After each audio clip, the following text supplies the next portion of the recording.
how can we say things? How can we use our voices for good? Good morning and welcome to Recipe for Success. For those of you joining for the first time, this podcast combines my love of cooking with my natural curiosity for all things that are related to the work environment, our health, things that can make our benefit programs better. And I'm super excited for today's guest, Kim Hart. Kim is the president and co-founder of Midovia. She has decades of experience coaching leaders in high tech. As you might imagine, she's seen a lot of growth and change. She's also a certified life and integrative health coach. She's a certified yoga teacher and meditation practitioner. And Kim takes a personalized and holistic approach to help others live their best lives. So I saw a little clip on the news one morning. I always have the news going on in the background when I'm getting ready in the morning. And they said, oh, coming up today on Northwest Afternoon or whatever the show was going to be, they mentioned you and your partner, and they said, talking about menopause in the workplace. I froze the TV as quick as I could. I'm jotting down the information, probably with an eyeliner or something, because I was getting ready, probably wrote it on my hand. I'm like, I've got to get a hold of these people because I have never heard anybody talk about this subject before, and I was really excited about it. I've talked about new moms in the workplace. I've talked about fertility in the workplace, mental health in the work. I mean, all the things, but not menopause. And I think this is so exciting. So let's kick it off by letting you introduce yourself, tell the audience a little bit more about your background and what drew you to founding Midovia.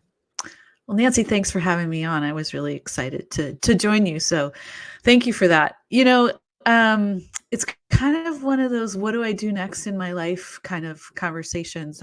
As you mentioned, I've been working in the high-tech industry in HR for all of my career. And during COVID, you had some downtime to figure out kind of, what's next. And you listed off the stuff that I did during COVID to try to figure out what's next, the certifications and things. And I was talking with April and Emily, who are my co-founders, and what could we do to help support women?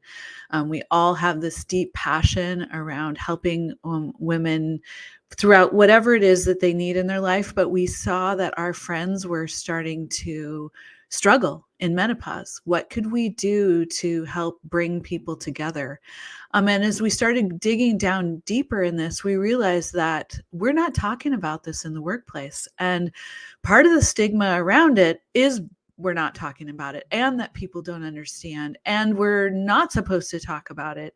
And yet women are at the height of their careers when they are experiencing the menopause symptoms.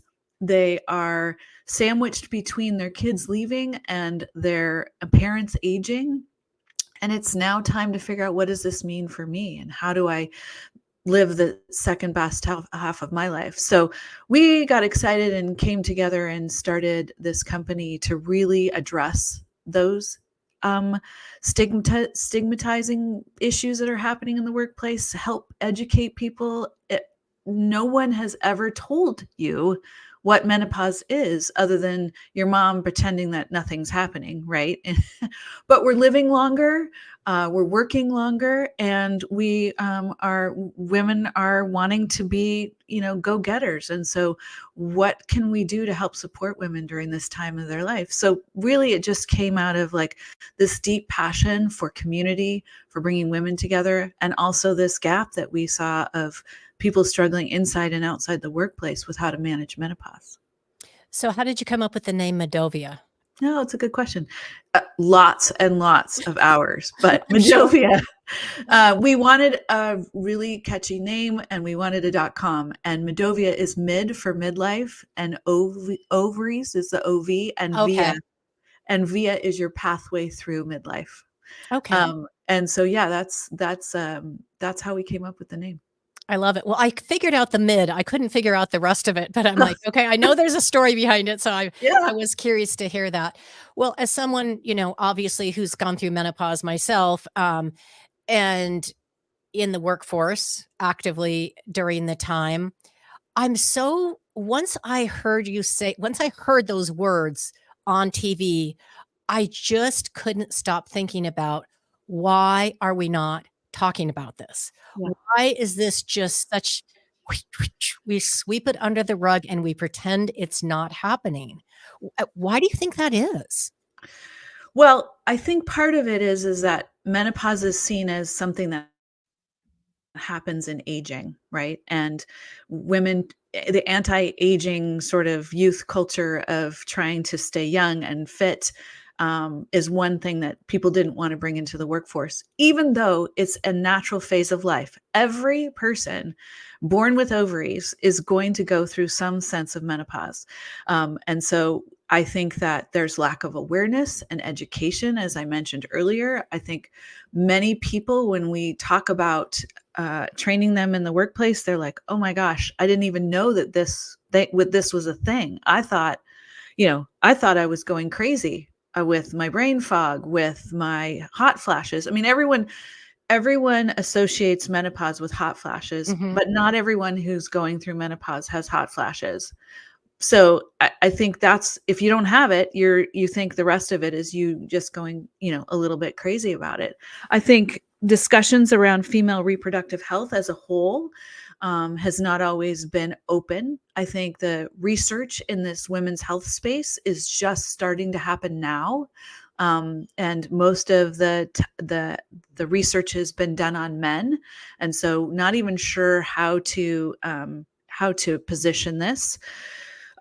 There was a study in the 90s that was out to understand if we gave women estrogen in postmenopause in their late 60s and 70s, would that help prevent breast cancer?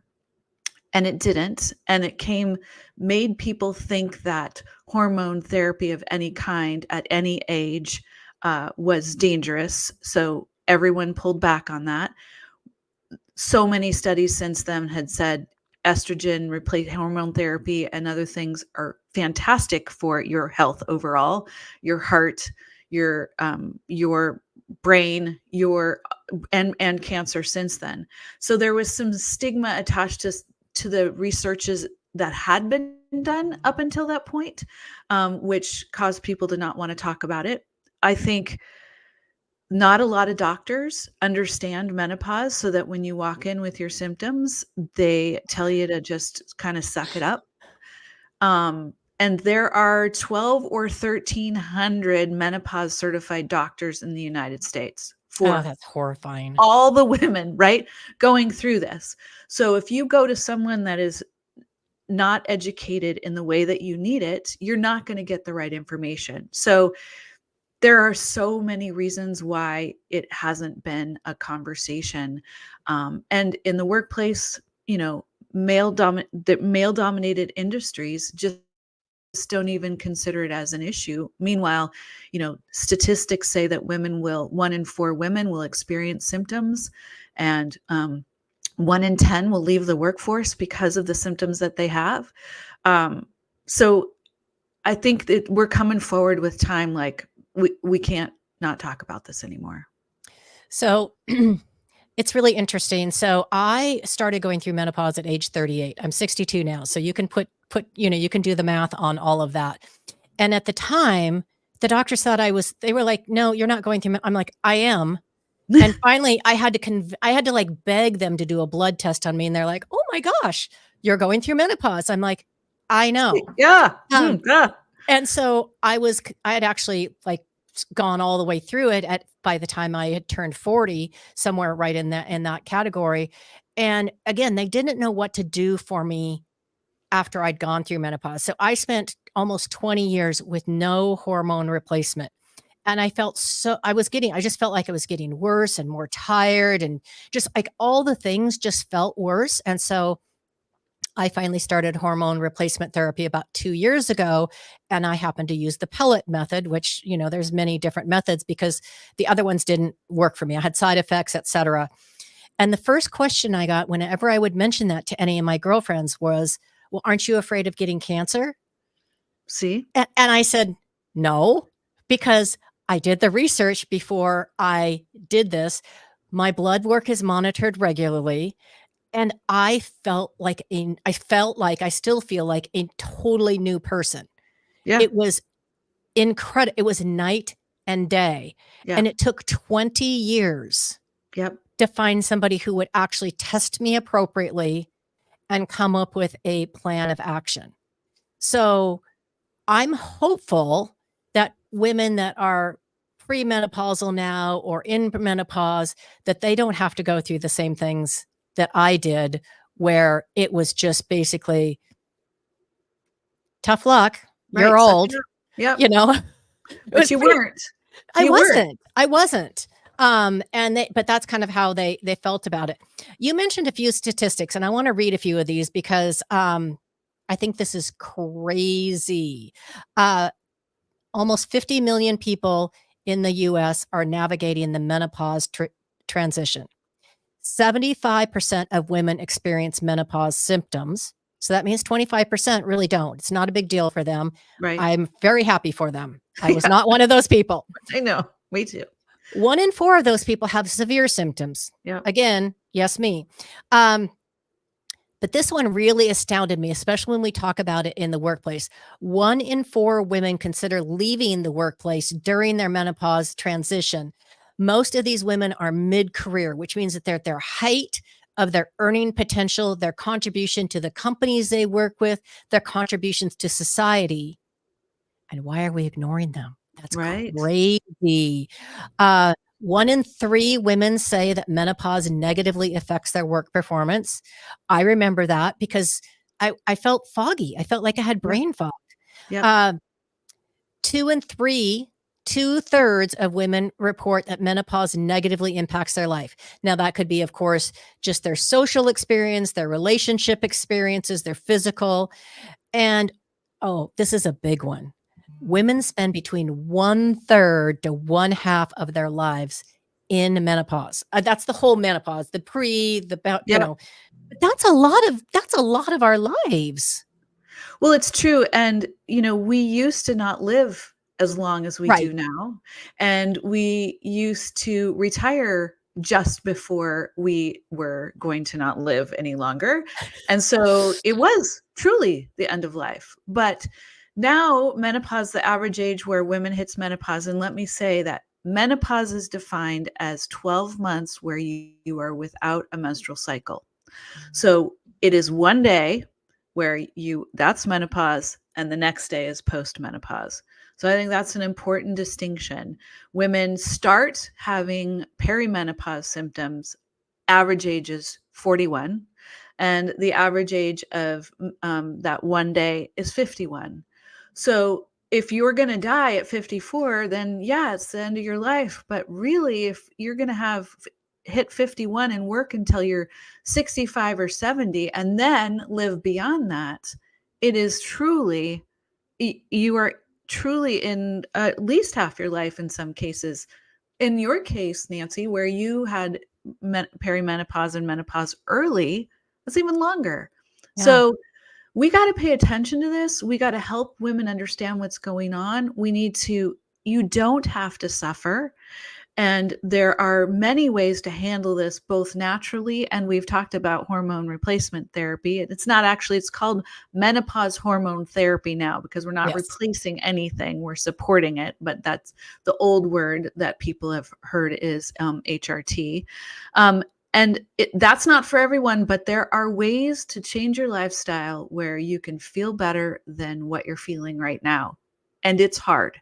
It's hard to get more sleep. It's hard to prioritize whole foods. It's hard to eliminate or reduce caffeine and alcohol. It's hard to do mindfulness. It's really hard to do all of those things. But when you do all those things and you feel better, it's amazing.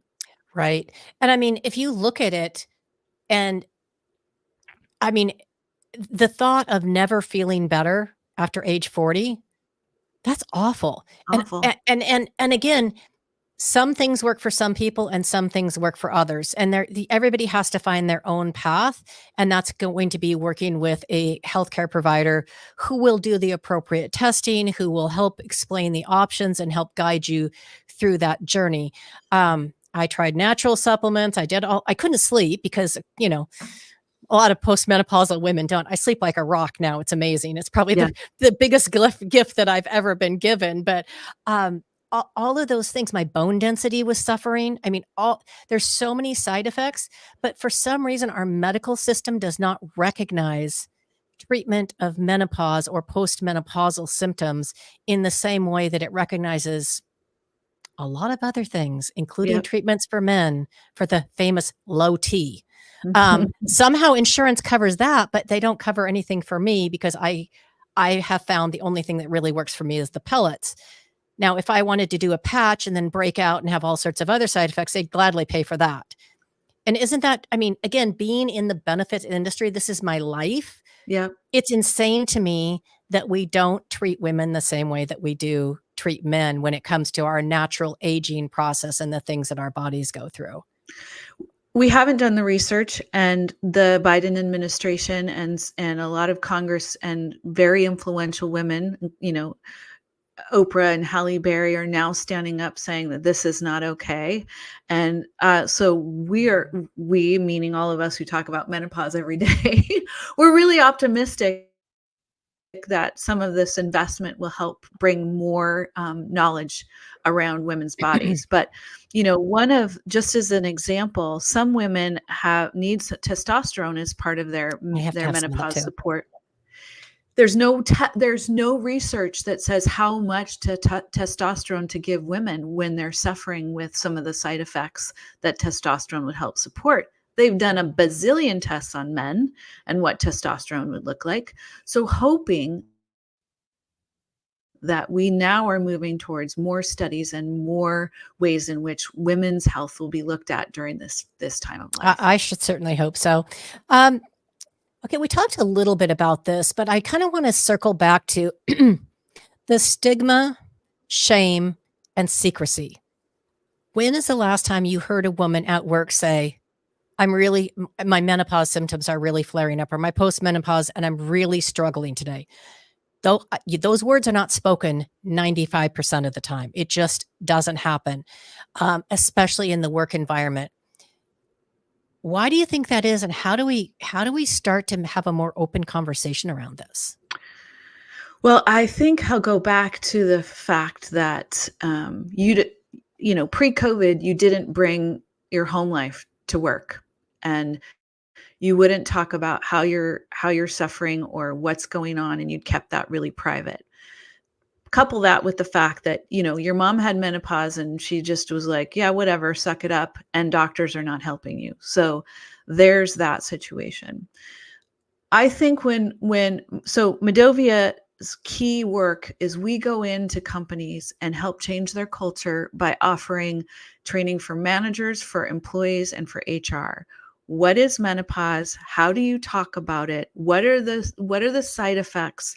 How can companies make accommodations for women who do need to have support?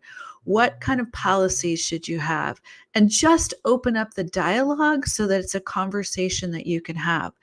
Now, I know a lot about this, and I'm still not going to go to my manager and be like, oh man, I didn't sleep last night. I had heart palpitations and, night sweats. And so my brain fog and confidence today is, I'm not going to say that, but I am going to say, hey, I'm having some health issues that I'm trying to figure out. And if I am late one morning, or if I'm not able to make that report on time, I'll let you know, but I'm just struggling with some personal health issues. Even that is something that people don't necessarily say. So we help educate and support managers so they know when to recognize it, know how to support them. Accommodating women in menopause is not expensive. No. Right? It's restrooms with a lot of space to maybe just rest when you're tired. It's fans when it's hot. It's allowing flexibility to come in when you need to come in, because if you didn't sleep all night and you're sleeping in the morning, like it's not complicated or expensive. We've been talking to some of the trade unions where women are definitely a minority in that space, and they just got bathrooms with soap and water. to be able to take care of themselves, right? Oh Literally, my yeah. gosh. So it isn't it these we're not asking for the sun and the moon here. We're just asking for, some ways to help take care of myself. And so helping employers understand that it's not difficult, that it is okay to talk about it, and that providing benefits, which right? Providing benefits that support women, whether it's there are some side menopause support companies. There is coverage of the hormone therapies. There's things that women need in order to not have to spend time, energy, and effort figuring it out, so they can be more productive in the workplace. Yeah. So I see a comment here which made me smile. It's from Meredith. She says, I've stopped apologizing for pulling out my fan in a meeting when my hot flashes hit. I mean, bravo. yay, right? Yeah, you shouldn't have to explain that. You're taking care of yourself in the way that you need to, and you're not burdening anyone. Right, right. Well, and you talked about the fact that there's a lot of accommodations that can be made that really are very low cost. They're not really burdensome to the employer. But I've actually found this statistic on your website. It says the global impact of menopause on productivity is costing businesses over 150 billion, that's billion with a B, dollars a year. I mean, that number alone should help them wake up and realize, oh, hey, for a very small investment, we get a really big return. Yeah. And another reason why I think this is coming up right now is that women in this age bracket are the majority of women in the workforce. And we're starting to vote with our feet. We're being loud. We're talking about the fact that it costs billions of dollars to companies, that we want to be leaders in this space, and you need to pay attention, because this is a lot. We're going to change the culture and the norm, because we're at a point where we've been through a lot, and we're not going to take no from helping us feel our best selves as we move on to the rest of our lives. Bravo to that. Yeah. Again, working in the benefit space as I do, I see my industry agonize over very small numbers about things. Well, if we cut this, we can do this. But if they would look at the percentage of their workforce that may be affected by this, and the small investment it would take to improve the lives and the productivity of these people, we could have a tremendous impact. I just think that I think it's huge, and I think that your comment about voting with our feet and standing up and saying we're not going to be ignored. I've had people tell me that I'm invisible, and my opinion doesn't matter because I'm an older woman. Mm-hmm. To my face, they feel very comfortable saying this for some reason. And I think they're insane, honestly, because I have much more disposable income.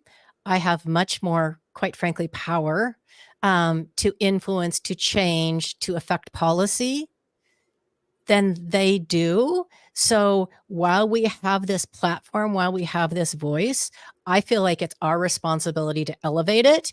And that's why I love having people and companies and services like you on here, is because I think it's important. I feel like it's my moral responsibility to educate others about, hey, this is a gap we have not adequately looked at. How do we address it? Yeah. Definitely.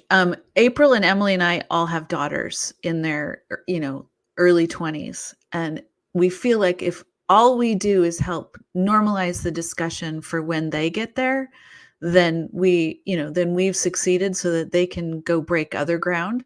But yeah, it's definitely something that we need to talk about. And really, what's interesting is that when you get women in the room and this subject comes up, everyone is like, oh my gosh, I'm so glad to know that that's happening to you too, right?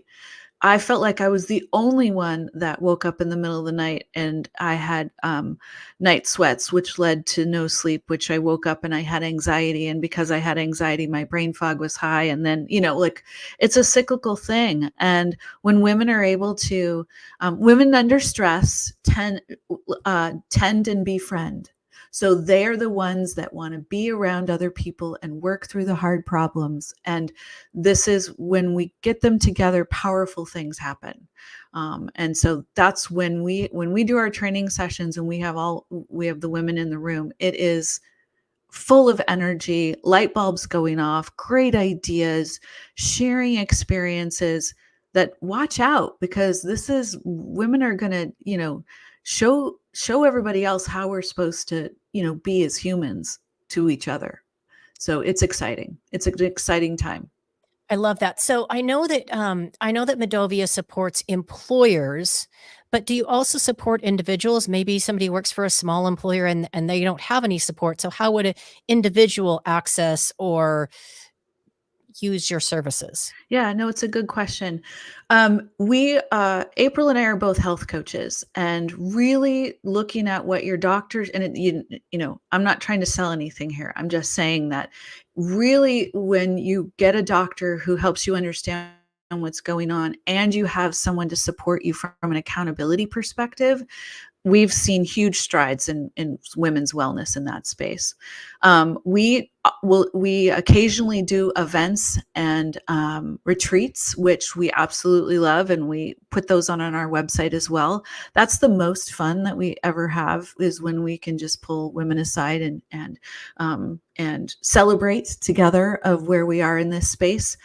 And as you did, we've got a lot of facts and knowledge on our site. We have a Menopause 101 document that talks about the symptoms. We have blogs about how to talk to your doctor, blogs about how to manage your life right now. So there's a ton of resources on our site. And then really just use that information to talk to your friends, I think, is probably the best advice we could give. I love that. So we have another question. She says, how do I find a qualified practitioner in my area that shares this menopause mindset? I think that's such a great question, and I love the way she phrased it. Is there a provider directory on your website? No, but where I would start is the Menopause Society has a list of doctors that are certified by the Menopause Society, and you can go in and search by your address and area code and those kinds of things. There are some virtual providers, and I'm sort of famous among my team for trying them all, because I like to know what's going on. For a while I had a continuous glucose monitor because I want to understand how that affected me, and I've tried all the supplements, and but there's a couple of them that you can that cover insurance. One of them is Midi Health, MIDI. Another one is Genev, GENNEV, and a few others that you can sign up and see one of their doctors. Some of them are covered by insurance, some of them are not, but I've gotten some of the best advice from those virtual doctors, and then went back to my OBGYN and said, here's what's going on. This is what I'm doing. FYI. My OBGYN happens to be knowledgeable in this space, but looking for a doctor in your area on the Menopause Society or using one of the virtual support companies are great ways to start. Those are great suggestions. You and I would get along great. I'm famous for anybody tells me about a new product and I'm just I make myself the guinea pig. I like to know like what the experience would be before I recommend something to somebody. Again, you can correct me if I'm wrong, because half the time I am, but in my experience, the one thing I found that was the most helpful was really having a comprehensive blood panel done to start with, so that we could assess where my levels were at. And then I had to have my blood monitored. I think I was doing it quarterly for the first year to see how my body was reacting to the different, hormones that I was being given. And some had to be increased and some had to be decreased until we kind of were able to optimize that. So I would say that if nobody's doing your blood work first, that might be a sign that you need to look for somebody else. Yeah. The Menopause Society's guidance on any kind of lab work is we look at menopause based on symptoms. whatever the hormone levels are, because especially in perimenopause, your hormones are all over the place and you're just getting a point in time for that. It is interesting to know what's going on and how to manage your body, and actually not just hormones, but your vitamins, your thyroid, your rest of your endocrine system, to know where you are in that, because that will help you know, man, especially in the Pacific Northwest, I need to take vitamin D. My Yes. vitamin D is low. So tests are good, but they are just a point in time. And so I would say combining the tests with just tracking your symptoms, knowing what's going on with yourself, walking into the doctor's office and saying, and you can find a blog on our website that walks you through how to prepare for this, but be prepared to have that conversation. For me, I had debilitating brain fog. I couldn't think of words and I was afraid to talk, which, if you can tell, that's usually not a problem for me. But I also had anxiety that was over the, off the charts for me in my normal life, and my sleep was struggling. I mean, it feels like it's a careful science for figuring out what my sleep is, but those are some of the really key things that took me by surprise, and I looked for ways in which I could help support all of those things. So really just like, oh, you know what? That's like 3 or 4 days in a row where I had, aches and pains in my joints. Maybe I should consider, like, what's going on there. Is it an inflammation thing? Is it related to menopause? So there are 34 plus symptoms to just sort of track and watch out for, and really just investigate and be curious with yourself about, gosh, if I sleep more, does that go away? Or if I go to bed earlier, does that help? Or if I don't drink caffeine past 9 a.m. as an example, or have one less glass of wine would help with my sleep. Like, really be super curious and write it down, sort of document where you are, ask yourself some questions. And then, along with whether it's a blood test or there's another test called the Dutch test, which is a urine test. You can sort of match all those things up and really understand what's going on with your body. I think that's brilliant. And a lot of the things that you said that you can do from just a personal, natural standpoint, eating whole foods, getting plenty of water, cutting down on caffeine, cutting down on alcohol, getting sleep, moving your body.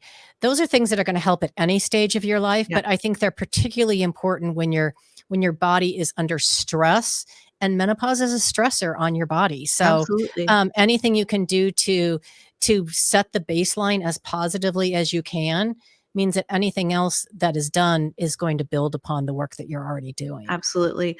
Cortisol that comes with stress interacts with your hormones and raises the symptoms even more. So really focusing on keeping your stress low. The other thing that research has found is that even talking about it, you